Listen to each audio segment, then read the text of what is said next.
Hello friends, मैं एक बार फिर से उपस्थित हूँ कहानी सफ़र इश्क का अगला भाग लेकर। इसके पहले भी 27 भाग अपलोड हो चुके हैं। अगर आपने नहीं देखा तो प्लीज़ एक बार मेरे चैनल पर जाकर अवश्य देखें। अखिल की बात सुनकर जिया के हाथ से प्लेट गिर गया और छन की आवाज़ के साथ टूटकर बिखर गया। उसमें रखे सलाद चारों तरफ बिखर गए और साथ में जिया के दिल के भी हजारों टुकड़े हो गए। क्या ऐसे क्या गुस्से में घूर कर दिख रहे हो? हाँ, हूँ मैं बदतमीज़, पर तुमने ऐसा क्यों बोला? मेरा नील कभी ऐसा नहीं कर सकता। और निकाल दिया टिकट? कब का निकाला? बहुत अच्छा किया, बहुत बड़ी मेहरबानी कर दी। मैं भी नहीं रहना चाहती हूँ यहाँ पर। जिया सलाद का प्लेट साइड में रखकर कमर पर दोनों हाथ रखे अभी भी ज़ोर ज़ोर से बोल रही थी। तो अखिल अपने ख्याल से बाहर आया। वह बस ख्याल ही कर रहा था, सोच रहा था, और उसकी बातों से उसकी तंद्रा भंग हुई और अपनी सोच से बाहर आया। और जी में आया कि सच्चाई बता देता हूँ, लेकिन फिर सत्येंद्र अंकल की बातें और उससे भी ज़्यादा पिया के बारे में सोचकर चुप रह गया। अगर इसे पता चल गया तो यह आज के आज ही निकल जाएगी और पिया की ज़िंदगी में उथल पुथल मचा देगी। फिर हो सकता है नील भी पिया को कहीं छोड़ दे और इसके साथ आगे बढ़ने की सोचे। आखिर ये उसका पहला प्यार है, और अगर ऐसा हुआ तो उसकी लाइफ फिर से वैसी ही हो जाएगी, पहले जैसी, या कहीं उससे भी बदतर। अपनों के बीच रहते हुए भी वो अकेली थी। अब कोई उसे आया प्यार करने वाला, उसे स्पेशल फील कराने वाला, तो फिर से इसे और कुछ नहीं करने दूंगा। नहीं, इसे इतनी जल्दी मैं नहीं जाने दूंगा। दिखा मुझे कब का बनाया है टिकट। थप्पड़ की वजह से अखिल का गुस्सा तो था ही, अभी भी जिया बड़ी बदतमीजी से बात कर रही थी तो अखिल ने उसकी कलाई पकड़कर पीछे मोड़कर पीठ से लगा दिया। बोलने का लहजा ढंग का रखना, समझी? तुम्हें सिर्फ इसलिए झेल रहा हूँ कि तुम सत्येंद्र अंकल की बेटी हो और कुछ नहीं। नेक्स्ट वीक का टिकट है, बोलकर अखिल गुस्से में उसका हाथ छोड़ा और अपने कमरे में चला गया। ठीक है, जब इतना दिन रुक गई तो एक सप्ताह और, बोलकर वह भी कमरे में गई अपने, और अपना सामान सब बैग में पैक करने लगी। इधर नील की सफलता से घर में सब बेहद खुश थे, और जब नील ने वहाँ एक पार्टी ऑर्गेनाइज करने की बात कही और उसमें पिया को लंदन आने के लिए कहा तो घर में सब बहुत खुश हो गए। खासकर किरण जी और अंकित जी तो सबसे ज़्यादा। पिया भी खुश थी, लेकिन एक बार फिर वह झिझकने लगी। मम्मी, मैं कैसे जाऊंगी? दीदी प्रेग्नेंट है तो फिर उनकी देखभाल। धत पगली, मैं हूँ ना, और अगर मम्मी से नहीं होगा तो मैं अपनी मम्मी को भी बुला लूँगी, बस। पीछे से कोमल ने कहा। और क्या चाहिए, दो दो लोग रहेंगे ना, और क्या काम है घर में? जाओ, तुम निश्चिंत होकर जाओ। पिया की बात पूरी होने से पहले ही किरण जी और कोमल ने कहा। पिया को अपने सीने से लगाते हुए कहा, बेटा, तूने घर परिवार और काम काज सब अच्छे से संभाल लिया, अब अपने रिश्ते को भी अच्छे से संभाल ले, और तू भी मुझे दादी बना दे। बस, मुझे और कुछ नहीं चाहिए। मैं गंगा नहा लूँगी, सारे शौक अरमान सपने मेरे पूरे हो जाएंगे। पिया मुस्कुराकर हाँ में सहमति जता दी। ठीक है, अब उठ, मेरे साथ बैठकर टाइम बर्बाद मत कर। पैकिंग शुरू करो, और वहाँ पर साड़ी सूट लेकर मत जाना, छोटे छोटे फ्रॉक सब पहनना, उधर लेकर जाना, कोमल ने कहा। तो किरण जी ने भी हाँ में हाँ मिलाई। पिया खिलखिलाकर हंस पड़ी। यूं ही हंसती रहो, बहुत अच्छी लगती है। नज़र ना लगे मेरी बच्ची को किसी के। किसी की नज़र तो नहीं लगेगी, लेकिन मेरे देवर जी की नज़र लगनी ज़रूरी है। चल, यह क्या बोल रही है तुम? किरण जी ने कहा तो कोमल मुस्कुराते हुए बोली, अरे मम्मी, नज़र मतलब प्यार वाली नज़र। वह नज़र लगेगी तभी आप दोबारा दादी बनेंगी, समझी? हाँ अब समझे, बोलकर तीनों ठहाके लगाकर हंस दिए।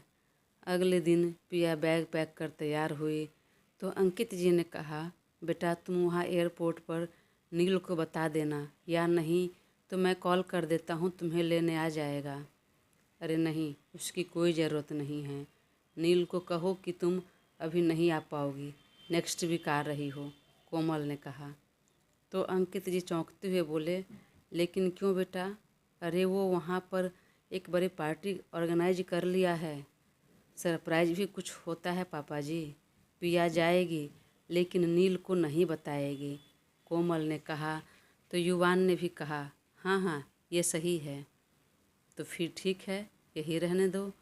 और तुरंत कॉल लगा दिया नील को कि पिया को इस हफ्ते यहाँ पर थोड़ा काम देखना है तो नहीं आ पाएगी, तो नेक्स्ट वीक जा रही है। तो देख लो, पार्टी पोस्टपोन करना है या कैसे क्या करना है, अपने हिसाब से कर लेना। पापा ने कॉल किया तो नील कुछ नहीं बोल पाया। ठीक है पापा जी, कोई बात नहीं, बोलकर फ़ोन रखा और इधर अंकित जी पिया को लेकर एयरपोर्ट चले गए। कोई काम नहीं होगा, ज़रूर इस लड़की ने आने से मना किया होगा। ठीक है, कॉल करता हूँ आज रात को, बोलकर नील अपने काम में लग गया। इधर अंकित जी ने पिया को एयरपोर्ट पर छोड़ा और पिया को आशीर्वाद देकर आने लगे तो उसने पैर छू लिया। तब पापा बोले, बेटा अच्छे से रहना। कुछ देर बाद प्लेन में जाकर बैठ गई और प्लेन टेक ऑफ भी हो गई। वहीं नील उधर से फ़ोन लगाने लगा पर उसका फ़ोन नहीं लगा। कई बार लगाने के बाद भी जब फ़ोन नहीं लगा तो उसने फ़ोन सीधा कोमल को घुमा दिया। पहले हालचाल पूछा, फिर कहा, भाभी पिया से बात हो सकती है क्या? कोमल ने पहले मजाक बनाने लगी, फिर कहा, अभी उसका फ़ोन ज़रा ख़राब हो चुका है, रुको कुछ देर में मैं तुम्हें बात करवाती हूँ, बिजी हूँ ज़रा अभी। उसने भी बात नहीं करवाई तो नील ने सोचा, अभी तो वहाँ रात हो गई होगी, कोई नहीं कल बात करता हूँ, और एक बार फिर अपने काम में लग गया। अगले दिन अपने केबिन में बैठा हुआ वह पार्टी के लिए प्लान बना रहा था, कैसे क्या करना है, कैसे क्या ऑर्गेनाइज करना है, इस सब के बारे में अपने स्टाफ सबके साथ डिस्कस कर रहा था। तभी रिसेप्शन से कॉल आया, हेलो सर, नीचे एक मैडम आई है और आपसे मिलना चाहती है, आपके केबिन में भेजूं क्या? नील चौंक गया, कौन सी मैडम आई है यहाँ? किसी को तो अपॉइंटमेंट नहीं दिया था। फिर उसने कहा, क्या नाम है? क्या उसने अपना नाम बताया? अपॉइंटमेंट लिया है? नाम तो फ़िलहाल नहीं पूछा मैंने, पर अपॉइंटमेंट नहीं लिया है। अपॉइंटमेंट नहीं लिया है तो वापस कर दो, मैं नहीं मिल सकता, कह दो मैं बहुत बिजी हूँ। तब रिसेप्शनिस्ट ने पूछा नाम, पर पिया ने अपना नाम नहीं कहा, सिर्फ इतना बोला, अपने बॉस नील को कहो जितना जल्दी हो सके नीचे आ जाए, वरना बहुत पछताएंगे, थोड़ा सख्त लहजे में कहा हुक्म देकर। रिसेप्शनिस्ट ने फिर फ़ोन किया तो नील झल्ला उठा। वह अपने केबिन में रहता तो कैमरे में देख लेता, लेकिन मीटिंग हॉल में आ चुका था तो वह देख नहीं पाया। वह रिसेप्शनिस्ट को डांटने लगा, अरे कौन है वो, कहाँ की लाट साहब है जो अपना नाम नहीं बता रही, उससे बोलो या तो अपना नाम बताए या नहीं तो वहीं से लौट जाए। रिसेप्शनिस्ट का घबराया हुआ चेहरा देखकर पिया समझ गई कि नील नाराज़ हो रहा है, तो वह भी इधर से नाराज़ होने लगी। उधर से पिया डांट रही थी, उधर से नील, बेचारी घबरा गई। रिसेप्शनिस्ट तो उसने फ़ोन स्पीकर पर कर दिया तो पिया ने नील को सुनाकर कहा, कहाँ की लाट साहब हूँ, तो बोलो अपने बॉस को कि मैं लाट साहब नहीं, लाट साहिबा हूँ और उनकी पर्सनल लाट साहिबा हूँ, तो चुपचाप नीचे जल्दी आए मुझे लेने। पिया की आवाज़ सुनते ही नील एक पल के लिए सोचा और आवाज़ पहचानते ही वह चौंक गया और बिना एक सेकंड की देरी किए मीटिंग हॉल से निकलकर सीधे लिफ्ट में घुसा और नीचे आ गया। सामने पिया को देखकर तो उसकी बोलती बंद हो गई। अवाक खड़ा वह उसे एकटक देखता रहा। सामने पिया खड़ी थी, हाथ में ट्रॉली बैग पकड़े, वाइट पैंट, पिंक कलर का शर्ट, स्पोर्ट्स शूज, हाथ में घड़ी, खुले बाल और लाइट न्यूड मेकअप के साथ आंखों पर ब्लैक गॉगल्स चढ़ाए वह बला की खूबसूरत लग रही थी। जब कुछ सेकंड तक वह यूं ही देखता रहा तो पिया ने अपना गॉगल्स निकाला और उसकी आंखों के सामने हाथ हिलाया। हेलो मिस्टर, कहाँ खो गए? पहचाना नहीं? आपकी ही बीवी हूँ। नील झट से उसे कसकर हग किया और कहा, मैं तो वाकई खो गया था आपकी खूबसूरती में। अब समझ में आया आपका फ़ोन क्यों नहीं लग रहा था, पर आपने मुझे बताया क्यों नहीं? क्यों? मेरा इस तरह आना आपको अच्छा नहीं लगा? अच्छा नहीं, बहुत अच्छा लगा मेरी जान। यह तो मेरे लिए सबसे खूबसूरत सरप्राइज़ है। और काफ़ी देर तक बाहों में भर कर वह दोनों खड़े रहे। तभी नील अलग हुआ उससे और उसकी होंठों की तरफ देखने लगा तो पिया ने अपने हाथ से मुंह ढक लिया और कहा, नहीं, यहाँ कुछ भी नहीं। अरे मेरी जान, यह इंडिया नहीं, लंदन है। यहाँ कोई किसी को देखेगा नहीं, किसी को कोई फ़र्क नहीं पड़ता। बोलते हुए उसके होंठों पर बेहद कोमलता से अपना कब्जा जमा लिया। पिया भी रोक नहीं पाई और साथ देने लगी। वाकई वह इंडिया नहीं, लंदन था, तो किसी को कोई फ़र्क नहीं पड़ा। कुछ देर में नील अलग हुआ और कहा, बेबी, किस करना सीख गई हो? और पिया की कलाई पकड़ हंसते हुए अपने केबिन में लेकर गया। उसका इतना बड़ा ऑफिस देखकर तो पिया चौंक गई। नील ने उसे अपने चेयर पर बिठाया और कहा, जान, कुछ खाओगी? मंगा दूँ? भूख लगी होगी, पहले कुछ खा लो, फिर आपको ऑफिस घुमाता हूँ पूरा। भूख तो लगी है तो उसने तुरंत डोमिनोज़ ऑर्डर कर दिया। कुछ देर में ऑर्डर आ गया तो दोनों ने खाया, फिर पूरा ऑफिस घूमने लगे और घूमते हुए पार्टी के बारे में डिस्कस भी करने लगे। पापा ने जब कहा कि आप नेक्स्ट वीक आओगी तब तो मैं पार्टी पोस्टपोन करने वाला था, लेकिन अब सोच रहा हूँ कि परसों ही पार्टी कर लेते हैं। फिर इधर का काम हो गया तो कुछ दिन रुक कर फिर हम दोनों टाइम स्पेंड करेंगे अपने काम से फुर्सत होकर। तो पिया ने भी हाँ में सिर हिला दिया और उस दिन काम जल्दी ख़त्म कर वह ऑफिस से जल्दी निकल गया। चलो बेबी, हम डिनर करते हुए ही चलते हैं। फिर दोनों एक रेस्टोरेंट में रुके और डिनर कर अपने कमरे में चले। सोते समय नील ने पिया को बाहों में भर लिया। पिया भी मुस्कुराकर सीने से लग गई। तभी नील पिया के करीब आया और उसके गर्दन को चूमने लगा। पिया थोड़ा कसमसा गई तो नील ने कहा, परेशान मत हो बच्चा, मैं समझ गया आज आप लंबी ट्रैवलिंग करके थक चुकी हैं। वैसे भी अभी हम कुछ नहीं करने वाले, जो होगा पार्टी के बाद ही होगा, लेकिन तब तक एक डेमो तो हो जाए। बोलकर वह पिया का शर्ट निकालकर उसके ऊपर आ गया और अपना शर्ट रिमूव कर उसे बेतहाशा चूमने लगा और कुछ देर बाद उसे बाहों में लेकर सो गया। 2 दिन बाद पार्टी वाले दिन पार्टी वेन्यू पर नील और पिया की बिजनेस पार्टी काफ़ी खास थी। पार्टी एक बड़े होटल के बॉल रूम में आयोजित की गई थी, जहां सोहम और उसके करीबी दोस्तों के साथ मिस्टर स्मिथ और एनी को खास इनविटेशन दिया गया था। बिजनेस में लॉस होने से मिस्टर स्मिथ दुखी थे तो वह नहीं आए। वहीं एनी भी नहीं आना चाह रही थी। जिस कॉन्ट्रैक्ट को उसने तोड़ दिया था, नील को बर्बाद करने की सोची थी, उसमें वह खुद ही बुरी तरह से बर्बाद हो चुकी थी। बहुत लॉस हो चुका था और उसी के सक्सेस पार्टी में उसे बुलाया गया था तो अपनी बेइज्जती महसूस कर रही थी। लेकिन जब उसे पता चला कि उसकी वाइफ पिया भी आ रही है, तब फिर कुछ सोचकर वह पार्टी में आ गई। वहाँ शहर के कई बड़े बिजनेसमैन आमंत्रित थे। पिया ने भी बहुत अच्छे से इंडिया में काम हैंडल किया था, तो दोनों ने अपनी अपनी उपलब्धि हासिल की थी और इसी सफलता का जश्न मनाने के लिए उन्होंने इस पार्टी का आयोजन किया था। इस पार्टी का मुख्य आकर्षण नील और पिया ही थे, तो वह दोनों पहले पहुंच चुके थे। नील जहां बिजनेस सूट में था, वहीं पिया ब्लैक कलर की सिमरी साड़ी पहनी हुई थी, स्लीवलेस डीप नेक ब्लाउज के साथ। उसके साथ मैचिंग हील सैंडल, गले में डायमंड की नेकलेस के साथ पूरे मेकअप में बेहद खूबसूरत लग रही थी। जब वह रेडी होकर आई तो नील ने कहा, बेबी, आज की रात यूं ही नहीं जाने दूंगा मैं।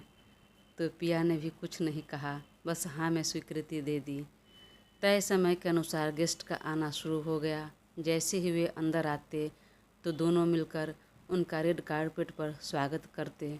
पूरे हॉल को बेहद शानदार ढंग से सजाया गया था।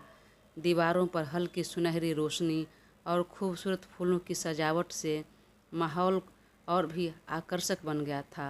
एक कोने में लाइव म्यूजिक बैंड ने पूरे हॉल में हल्की धुनों से माहौल को और भी खुशनुमा बना दिया था।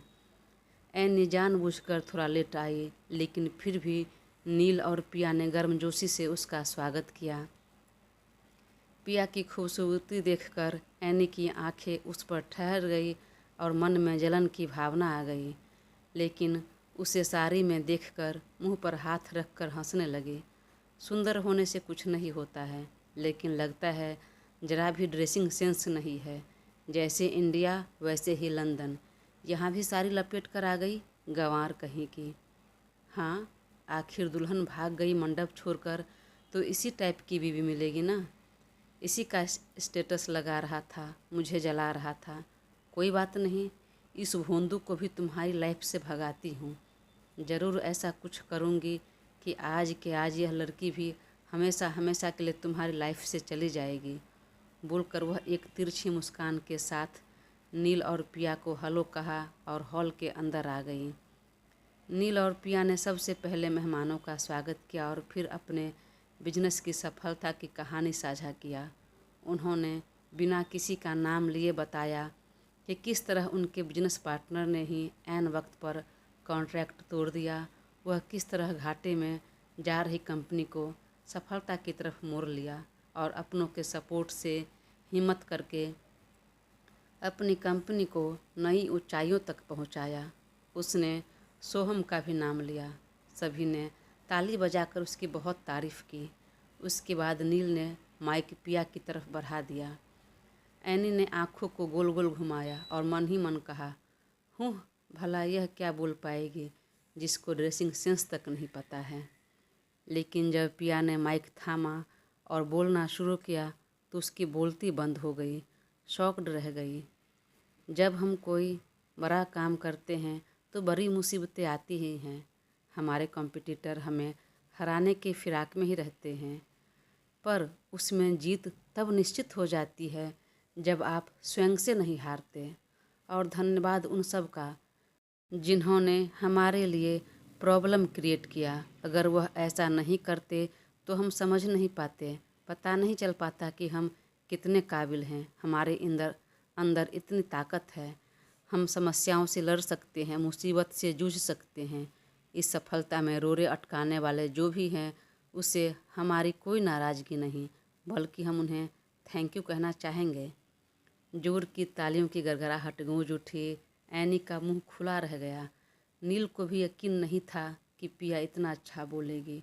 वह बहुत गर्व और प्यार से उसकी तरफ देखने लगा और एक फ्लाइंग किस उछाल दिया। मीडिया और फोटोग्राफर के साथ कितने ही लोग मोबाइल से वीडियो शूट कर रहे थे। उसके बाद सोहम रायजादा ने भी अपनी बात रखी और फिर चला खाने पीने का दौर।